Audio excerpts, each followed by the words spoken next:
بەڕێزان بۆ قسەکردنی زیاتر لەسەر هەنگاوەکانی پێکهێنانی حکوومەت و ڕاستپاردنی مستەفا کازمی لەلایەن سەرۆکۆماری عێراق میوانداری بەڕێز هاوژین عومەر ڕاوێژکاری سەرۆکۆماری عێراقمان کردووە. کاک هاوژین سڵاوت لێبێ و سوپاس بۆم دەرفەتە. لەو پرسیارەوە دەست پێ دەکەین هاوکاری کشانەوەی عەدنان زولفی و ڕاستپاردنی مستەفا کازمی لەم کاتەدا بۆچی دەگەڕێتەوە؟ سامد نییە مۆبایلێک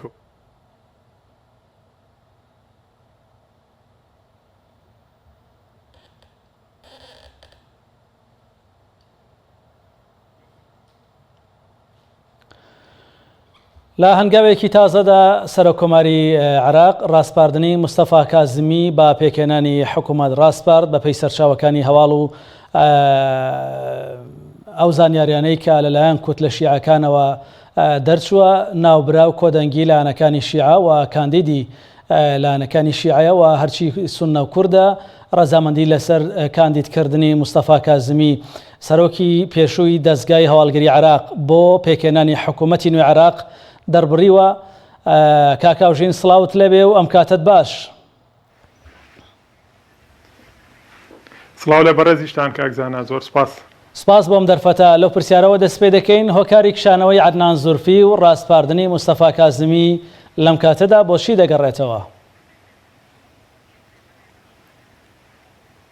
بەناوی خوای گەورە و میهرەبان، لە ڕاستیدا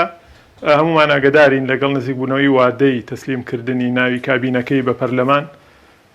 عەدنان زولفی و ئەو هێزانەی کە لە پشتی وەستاون و بەتایبەتیش سەرۆکایەتی کۆمار کە تەکلیفی کردووە بەرەنجامی ڕاستپاردە و پێشنیاری زۆرێک لە پەرلەمانتاران تووشی فشار و چۆنەڵێ حربێکی دیعایی و فشاری سیاسی و هەڕەشەی سیاسی زۆر دەبوونەوە. وا دیار بوو کە بەشێک لەو هێزە شیعانە کە کێشەی قوڵیان لە بین یەکتریا هەیە و هەندێکیان زیاتر نزیکن لە ئێران خۆیان بە متەزەرر دەزانی لەوەی کە کەسێکی وەکو عەدنان زولفی متمانە وەربگرێت لە پەرلەمان و کابینەکە دروستکا بۆ پێیان وا بووە کە ئەم ڕەنگە کەسێکی حازم بێ کەسێک بێ بتوانێ زیاتر پەلکێشیان کا بۆ ئەوەی بێنە ژێر کێفی دەوڵەتەوە و چەک لە ژێر دەستی دەوڵەتا کۆبکاتەوە و خۆشی بە حکمەوەی کەسێکی ئەتوانین بڵین خاوەن قەرار و کەسێکی حاسمە. ئەمە وای کرد کە بەتایبەتی ئەو هێزە شیعانە و بە ئیستینادیش بۆ هەندێک هەوڵی ڕەنگە دەرەکی کارەکانیان بخەنە گەڕ و نەوەستن بۆ ئەوەی بتوانن بەدیلێکی ئەم کەسە کە ناوی عەدنان زولفیە پێشکەشکەن. بۆیە ئێمە تا تقریبا نەتوانین بڵێن پێرێش ئەوەندەی لە کۆنتاکتا بووین ئەوەندەی پرسیارمانەکە لە ناو وەزعەکەیە عەدنان زولفی سوور بوو لەسەر ئەوەی کە بمێنێتەوە و ئیشەکانی بەجددی دەکرد و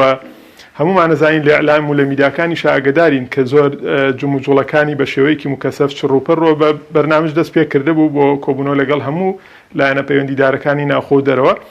بەڵام دوێنێ پێمان ڕاگەیەندا کە بیسمان هەندێک لایەنی شیعی سەرەکی کە کۆبوونەتەوە قەناعەتیان بە زولفی کردووە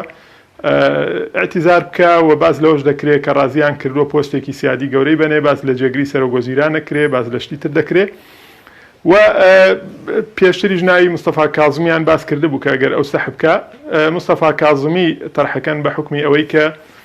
ناوبرا و ئەتوانین بڵێن شیعەکان وتیان ئێمە لەسەری ڕازین و کەسێکی مفەزەلیش بووە لای سەرۆکاتی کۆمار و بەڕێز سەرۆک کۆمار هەر لە بیدایەتەوە و کوردەکانی ژاشنایەتیان پێیان هەیە و دۆستایەتیەک هەیە و هەر دوێنێش جەماعەتی سوننەکان حەلبوسی و تەحالوفی قیوای عێراقی ڕایانگەیان کەوان لەگەڵ مستەفا کازمی. زۆر باش. بۆیە بەڕاستی وەکو عەدنان زولفی خۆشی ئەمڕۆ لە نامەی ئەتیزارەکەی ڕایگەیان کە زانی بەتایبەتی کوتلەی سوننە و کورد باشکرا پێیان باش بوو کازمی بێ لە پێناوی ئەو موبەڕیرە سیاسیانەی کە خێنە ڕوو ئەوژی ئەتیزاری کرد بۆ ئەوەی دووچاری ئیحراجەیەکی گەورەتر نەبێ و هەست بە مەسئولێتێک پیشان بدە. ئەمەی بەڕاستی مستەفا کازمیش ئەتوانین بڵێن یەکێک بۆ لەو کەسانەی کە لە بیدایەتەوە هەر ئەو هێزە شیعانەی کە ئەمڕۆ دوێنێ تەرحیان کرد زۆر مفەرەح نەبوون بە ناوهێنانی و بە تەرشیحکردن و تەکلیفکردنی، چونکە هەر لە بیدایەتی خۆپیشاندانەکان ئەویان تۆمەتبارە کرد، هەر لە کاتی کوشتنی قاسم سولەیمانی و ئەبوو مەهدی موهەندیس و ئەو دەرایشتانی لێ کەوتەوە یەکێک لەو کەسانەی هەڕەشەی لێ ئەکرا و تاوانبار ئەکرا بۆی کە دەستی هەیە لە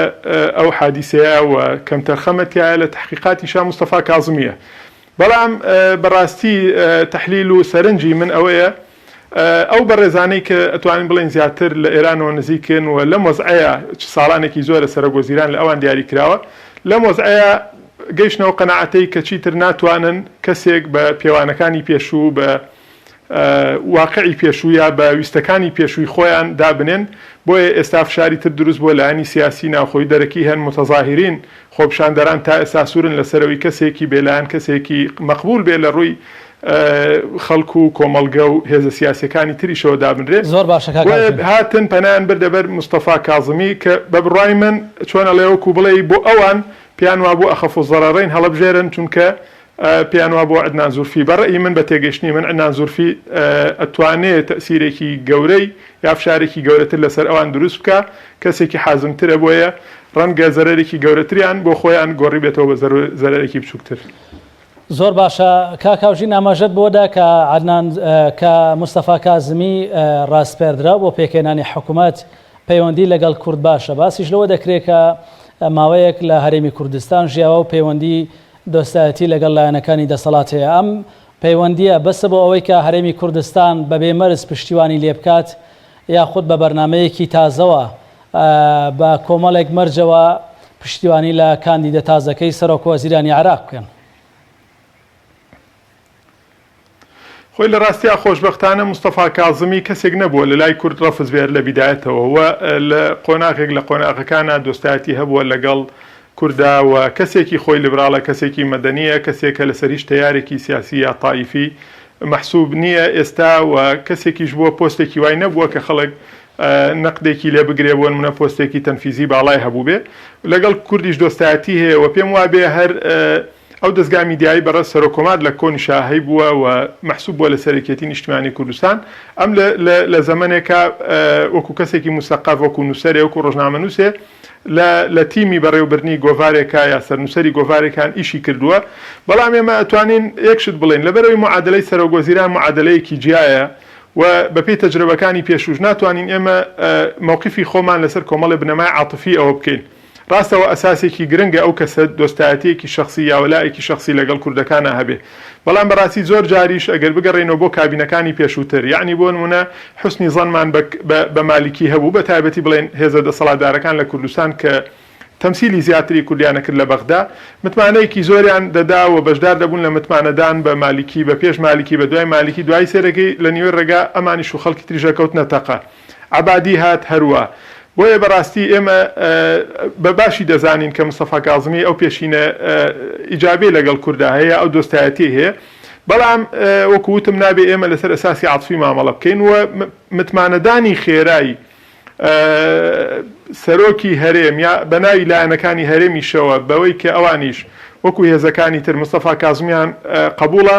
بە تایبەتیش کە تانانەت یەک دێڕی لە کابینەی بەرنامەی حکوومەت پرۆژەی حکوومەت نەخستۆتە ڕوو و زۆر بە پەلەشتەکە کرا ئەمە بەڕێی من دووشت ئەخاتە سەرشانی لایەنی کوردی بە تایبەتی ژانەی کە دەسەڵاتدارەتی کوردیان لە ئەستۆیە و بە دەرەجەی یەکەم ئەوان هێزی گەورەن لە بەغدا یەکەم ئەبێ جارێکی تر کە ئاوا متمانەی پەلەیاندا بەڕێز کاظمی و لەم پەیامەی خۆیان تێبگەن و ملتەزیم بن پێوەی یعنی نەبن بەمای ئەوەی کە جارێکی تر کورد بەناوی کوردەوە بکەونە تەقە لەو سەرۆکوەزیرانە و خۆیان لە 150 هۆکارەکانی شکست یا سەرکەوتنی ئەو سەرۆکوەزیرانن بۆیە دەبێ ئامادەی ئیلتیزام بن بە ئیمزای خۆیانەوە بە مەرجێک ئەگەر مستەفا کاظمی بتوانێت حقوقی دەستوری مافە دەستوریەکانی کورد پێشکەشکات دووهەم ئەگەر سێری تاوتوێ ڕۆڵی لایەنە کوردەکان بکەین بە سەرۆکایەتی سەرۆکی هەرێم و دامەزراوی سەرۆکایەتی هەرێم بۆ مامەڵەکردن لەگەڵ تەکلیفکردنی محەممەد تۆفیق عەلایی ئەو لەبەینی دوو قەوسا و کۆندەنگی لەبارەوە دروستکرا دەبێ ئەم لایەنە کوردیانە کە لە ڕێوە یا ئەم سەرۆکی هەرێمە کە لە ڕێوە متمانەی داوە بە کاظمی طبعاً بەرمەبنای کۆمەڵە مشاوراتی سیاسیە بە تەکید دەبێ بە هەمان بۆ چوون بە هەمان وعد و عود بە هەمان ئیلتیزامات کە دەریان بڕی بۆ لایەنەکانی تری هەرێمی کوردستان بۆ ئەوەی بە یەکدەنگی بە یەک موقفی دەرچن بەرامبەر محەممەد تۆفیق عەلایی دەبێ بە هەمان نەفەزیشکەن لە ئیلتیزاماتیان لە مەسئولیەتیان بەرامبەر هێزەکانی تری بە تایبەتی غەیری یەکێتی و پارتی بۆ ئەوەی هەر ئەوەندەی ئەم کەسە نزیکە لە یەکێتی و پارتی یا نزیکە لە هەندێک شخصیت و کەسێکی باش بێ بۆ کورد و کەسێکی باشە بۆ کورد نابێ ئیلتیزامی ئەو لایەن دەسەڵاتداری هەرێمی کوردستان بەرامبەر لایەنەکانی تر کەم بێتەوە. بۆیە بەڕاستی ئێمە لە سەروبەندی ئەم قسەی کە بۆچی بەپەلە کورد بە تایبەتی لە بەیاننامەکەی سەرۆکی هەرێمە ئیلتیزامی خۆی دەربڕی بۆ کاظمی ئێمە دەزانین بەرەنجامی کۆمەڵی مشاورات و ڕاگۆڕینەوەیەوە بەرژەوەندی زانراوەوە واش باسەکرێکە لەگەڵ بەرپرسە سیاسەکانی هەرێمی کوردستان مشاورە کراوە بەڵام بەڕاستی دەبێ بزانین سەرکەوتنی هەر کەسێک لە پۆستی سەرۆکوەزیرانی عێراق بەشێکی زۆری پەیوەندی بە واقعی گشتی عێراقەوەیە کە زۆر کات واقعی گشتی عێراق یاری دەدەر نەبووە بۆ سەرکەوتنی هەر بەرپرسێک و ئەزمموی هەر بەرپرسێک بە حکمەوەی جیهاتی دەرەوەی دەوڵەت هەیە میلیشیا هەیە شتیتر هەیە ئینتیماعات و وەلاعاتی خارجی هەیە بەڵام بەنسبەی ئێمەی کوردەوە خۆمان لە 150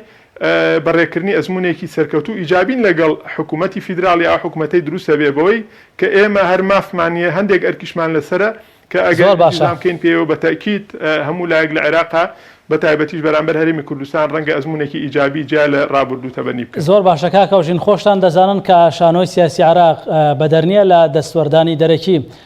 هەفتەی ڕابردوو هەواڵی ئەوە بڵاوکرایەوە کە ئیسماعیل قائانی فەرماندەی فەیلقی قودسی سوپای پاسدارانی ئێران سەردانی عێراقی کردووە. ئایا ناوبراو چ ڕۆڵێکی لە ڕاستپاردنی مستەفا کازمی هەیە؟ هیچ پەیوەندیەکی سەردانەکە بە کاندیدکردنی مستەفا کازمیەوە هەیە؟ خۆی لە ڕاستیدا ئێمە نازانین چکە ئێمە بەشێک نین لەو معادلەیەوە ئێمەش وەکو حزب وەکو دامەزراوی سەرۆکاتی لەسەر ئیملاعاتی خارجی ئیش ناکەینەوە هیوادارین هیچ هێزێکی سیاسیش لە عێراق ئەوە نەکە و بە تایبەتیش قائانی یەکەم بەرپرسی ئێران نەبووە کە هاتووە بۆ عێراق لە دوای کوشتنی قاسم سولەیمانیەوە پێش ئەویش شەمخانی هات کە خۆتان نەزانن ئەویش دامەزراوەیەکی گرنگ لە ئێران بەڕێوە دەبا لێرە لێ باسەوە دەکرێت کە ئەوان ڕۆڵیان هەبووە لەوەی واقعی عێراق بۆ ئاراستەیە بەرن و چۆنەڵی کارتێکی سوور بدرێ بە عەدنان زورفی بەڵام دوجارە بێوەش بزانین کە ئێمە لە وجهە نەزەری خۆمانەوە لە گۆشەنیگای خۆمانەوە چێ وەکو کورد چێ وەکو دامەزراوی سەرۆکاتی کۆمار چێ وەکو ئەو هێزە سیاسیەش کە ڕەنگە من ئەندامی بەم یان نەراتی بکەم لەو وەسەتەیە بەڕاستی هیچ کاتێک بەرمەبنای ئەو جۆرە ئیملاعاتانە ئیشان نەکردووەوە مهتەمیش نەبوون پێی هەتا من لەگەڵ هەندێک لە بەڕێزانی تری هێزە سیاسەکانی کوردستانی شاوم کردووە کە لەپەر پێشکردنەوەیەک هەبوو لە پێدانی متمانە بە عەدنان زورفی و هێنانەکایی کازمی من باسم لەوە کرد ئایا ئێوە هیچ فشارێکی سیاسیتان لەلایەن ئێران لە غەیری ئێران لەسەر نییە بەڕاستی ڕەتیان کردەوە و پێیان وا بووە کە ئێران لانی کەم لە ئێستادا بەهۆی نەمانی قاسم سولەیمانی توانین بڵین تەنانەت یعنی فشاریشیان کەمتر بووەتەوە بە حکمی ئەوەی هێشتا نەیانتوانیەوە وەرەقەکانی خۆیان لە عێراق تەرتیب بکەنەوە بەڵام خۆتان نەزانن وەکو پێشتریش باسم کرد عێراق حدودی کراوەیە تا ئێستا سیادەی کێشەی هەیە تا ئێستا بە هەندێک دافعی مەزهبی کۆمەڵی هێز و لایەن و میلیشیا هەن کە ڕەنگە خاوەنی وەلاعاتی خارجی بن بۆیە بەڕاستی ئێمە بە دووری نازانین دەور هەبێ بەڵام گرنگەوەیە هەر دەورێک هەبێ دەورەکە ئیجابی بێ بە مەسلحەتی عێراق بە مەسلحەتی واقعی سیاسی عێراق بشکێتەوە کە ئێستا عێراق لەم دۆخەیە بە هەرێمی کوردستانیشەوە تەحەدای گەورەمان هەیە تەحەدای سیاسیمان هەیە تەحەدای اقتصادیمان هەیە تەحەدای سەحی و ئەم نەخۆشی کۆرۆنایشمان هەیە بۆیە ئەگەر حکوومەتێکی بەهێز بێ حکوومەتێک بێ مافی هەموو پێگاتەکان بپارێزێ و ڕەزامەندی هەموو پێگاتەکانی لەسەر بێ و خۆشی بتوانێت سەرکەوتوو بێ وعدەکانی خۆی بەرێتە سەر پێم وایە بۆ هەموو لایەک ئیسفادێ بۆیە ئەگەر تەدەخولاتی شەبێ ئێمە تەوسیەمان ئەوە بووە کە بەڕاستی دەبێ هەر کەسێک کە لە شەئنی عێراقی قسە ئەکا ئێرانیەکان بن ئەمریکا بێ دووەلی ئەوروپی بێ ئومەی متحیدە بێ ئەبێ وا بکەن ڕێ بدەن حەلەکان حەلی عێراقی بێ نەگەوەی بۆ نمونە هەرچ بەڵێ زۆر سپاس